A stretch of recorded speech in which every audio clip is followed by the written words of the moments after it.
This course in influencing people in your friendship network about the election has focused on the high priority people.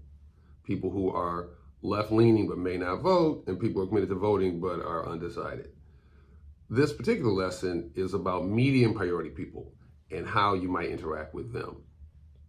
Generally, these are not people you want to go out of your way to talk to, but people who, if you want to be in a conversation with them, you work the process, but you don't necessarily put time into creating those encounters.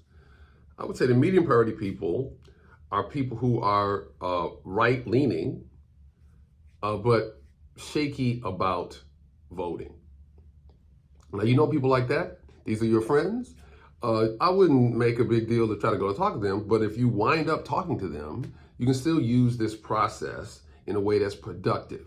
And primarily, what's useful to do is to have this conversation on the dimension of voting, because since part of what you're focusing on are left-leaning people who are shaky voters, talking to other shaky voters can teach you some things that you can learn in those other conversations. You can learn why they're disengaged, why they don't feel like voting is important. And that may help you in conversations with your high priority people.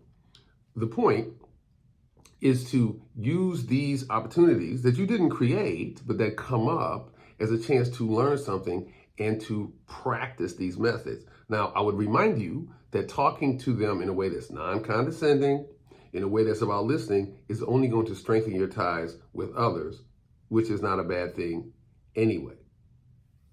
If you like the content of this video, please press like or subscribe, because that helps the algorithm push it out to more people who might want to see it.